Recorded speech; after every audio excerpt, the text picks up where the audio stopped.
on your block downtown in Detroit, there is a new art exhibit at the Detroit Institute of Arts. It's called Painted with Silk, and Kenneth Myers is here to tell us all about it. Thanks so much for being here. Thanks for having me, Troy. Now, you're the curator of American art at the DIA. Yes, I've been there since 2005. Wow. Now, I've, of course, gotten to go. I love that some of us can get to go for free, and there's so much on exhibit there. Tell us about the big exhibit as a whole that you're a part of.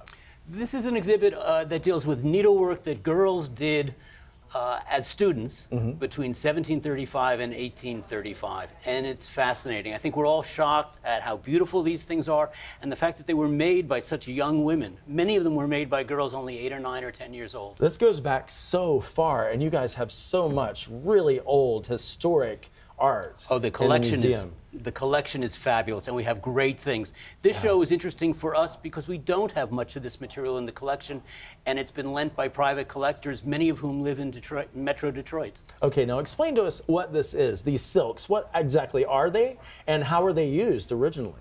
They're made either from silk on linen or silk on silk. Many of them include alphabets, so you'll see at the top, like in first and second grade classes, you'll see A, B, C, D in print, in cursive, and then numbers. They were used at a very basic level to teach reading and writing. But as the girls got older, they started doing more and more complicated works, often showing pictures. One of the things we were fascinated by is how many of these show pictures of biblical stories in which children are endangered and then saved, which when you think about the fact that they were made by girls who were 8 or 9 or 10, that must have been a personal concern for them. Absolutely. And this really does sort of tell a story of their journey through time, through education, and then society, and all of those things. How does that work? Well, you know, for girls at this time, and these are girls who were from well-to-do or wealthy families, it was important that they learn all sorts of good social skills, and the diligence and the meticulousness of this work was a way of teaching them self-discipline, good behavior.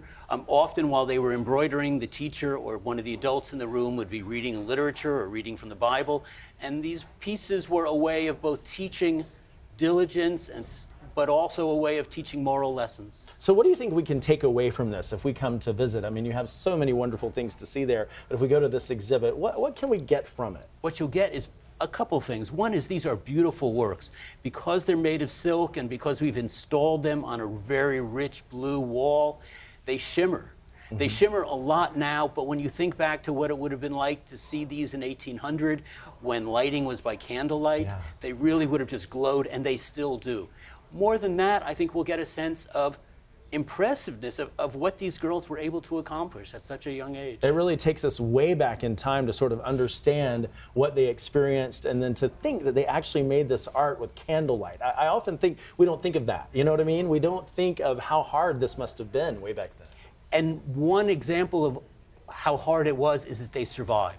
They survived because for many of these girls who may only have gone to formal education for a few years, these were the equivalent of a modern diploma, a modern high school diploma.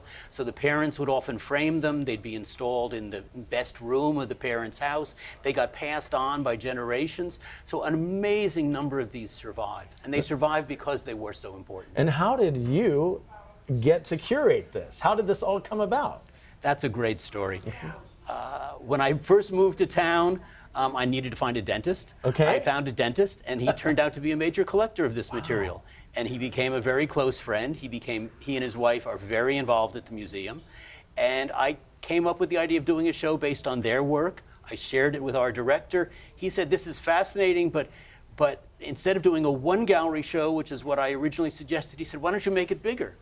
And they didn't have enough works to make it this big, but they introduced me to several of their friends, and the show just grew and grew. It's fascinating, and it is gorgeous, and people should come down. They will love it if they come when they come down and see it. I'm just so amazed at how you're able to curate so many wonderful works of art. I mean, we are so lucky here in Michigan to have the DIA. I mean, it took me, I think I was there for 3-4 hours one day, just trying to see all of it. There's just so much.